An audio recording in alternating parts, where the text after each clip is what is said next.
What's up, everybody? Welcome to Florida Hood Blogs. We went recently to the town of Immokalee. The town of Immokalee, although it only has 30,000 people, reportedly has over 1,000 coronavirus cases. That means that 1 in 30 people has coronavirus. Some estimates put the population at 8% confirmed with coronavirus. Now, if you watch my videos in the past, I've contested the population of Immokalee. I don't think there's 30,000 people here. I believe there's actually closer to 53 to 75,000 people in Immokalee, but that is just my personal opinion. The city of Naples, being much bigger, has 1,200 cases. Immokalee at 1,100 basically. Ave Maria nearby 26. Marco Island 22. Estero has 1 person. And this is incredible that Hispanics, although only 20% of the county, are more than 2 times as whites, which are the majority in this county, to have coronavirus. The situation of Immokalee in the Latino community in Collier County with coronavirus is an absolute extreme case. Immokalee has the 2nd highest coronavirus in the entire state of Florida. That's competing with cities like Jacksonville, Tampa, Miami, who have populations into the hundreds of thousands. The situation is nonetheless dire in this town, and many of the residents do not seem too concerned and are not practicing social distancing. Firefighters, police officers, and other emergency responders are afraid to do their job. Some of the properties have up to 13 people living in single-wide mobile homes, where coronavirus cases are basically taking over the community, and many of the first responders are absolutely terrified to do their jobs. The arrest reports in Collier County indicate that in the month of May, even though Hispanics were the majority of the arrests in this county, Hispanics are now being arrested at a rate of about 5 to 12% of the total arrests. That's even less than the Hispanic population. And usually in this county, Hispanics have an incarceration rate of twice the population, which means that even police officers are refraining from either pulling over Latinos or arresting them due to the coronavirus situation. It could also be that many of the infractions that were leading to the arrest of people in the Latino community were a driver's license. Maybe there's not as many people working as before.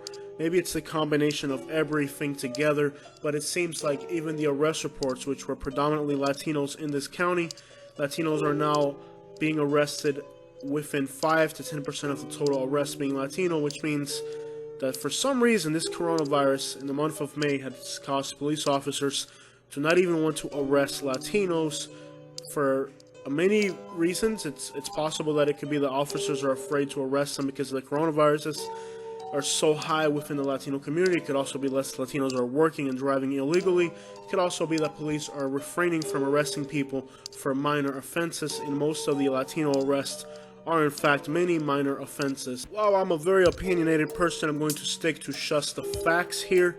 One of the local news sources reports that a doctor was receiving about 2 out of every 20 positive.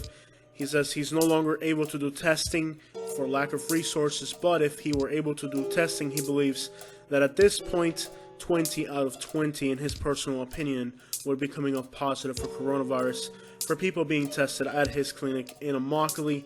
And of course, I'm citing this information off of Naples Daily News, Fox 4, and other local news sources.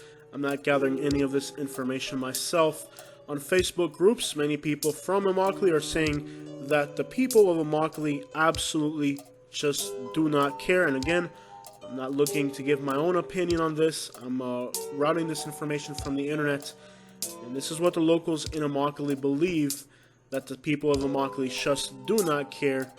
Many people on Facebook are also upset at how insignificant many of the activities that are taking place within the city are, like people selling used shoes at a flea market, inconveniences, and angers a lot of people how insignificant these actions are, yet how much they can contribute to the coronavirus spread. Also noteworthy to say with Immokalee, it is one of the most Latino communities in the state of Florida. Only about 5 to 6% of the population is actually white, Most of the people there are migrant workers. They're people who are coming from other countries and perhaps are not even being informed properly of what they need to be doing in this situation. Or they come from countrysides in Central America where perhaps they're not really familiar with modern technology, modern medicine, or a lot of the things that are part of modern society. Of course, the reason they're there is because the industries in Immokalee are agriculture, and agriculture is the only industry in the state of Florida that is actually allowed by the state of Florida to legally hire people who are not documented, because the state of Florida perceives that U.S. citizens will not do the jobs in agriculture because the pay, conditions, and of course, overall, the fact it's agriculture means that U.S. citizens just aren't going to take these jobs. Therefore, the state of Florida has allowed many companies in agriculture to hire workers who are not exactly legal. These workers live in mobile homes that are single wide, that are packed up to 13 people per home, and the transportation, they do not have their own transportation. If you've ever been to Immokalee or to Florida's agriculture country, you know that they use school buses, and these school buses are usually packed with 40 to 60 people. So here you have 13 people living in a house, and each one of those persons gets into a bus with 40 to 60 people, works on fields, and comes back sometimes even in another bus with another group of 40 to 60 people. Therefore, the working conditions, and this is agriculture, that we need our food, we need our tomatoes, our sugarcane, watermelons, all that comes from this region of Florida. The propensity that this situation has to cause food shortages in the United States regionally is serious, and I advise all people to take precautions, because it doesn't seem like the governments are looking to inform people of the situation. Make your best judgment, have a good supply of food. It's not about hoarding, it's about having the things you need, because we don't know which direction the situation is going to take. If the government were to take action to prevent the spread of coronavirus, it would just be devastating to the food source, since all the agricultural workers are coming from this region. So if you haven't thought about doing your own gardening, you might as well get to it, because it's looking like the food supplies in this part of the country could be crippled by this situation. And again, everything stated here is my own opinion or sourced from other newspapers. No association disclaimer. Personal opinion disclaimer. As you guys know, Rebecca Jones is a scientist here in Florida who was fired by the state for trying to say the truth about coronavirus. The government was trying to cover up coronavirus numbers so that they could reopen the state. So please do not trust the state. Trust your own instinct. Use precaution. Take care of yourselves. Love you all. Jose from Florida Hood Blogs. The beaches in North Naples, where there's less cases in here, are closed, but this community park open.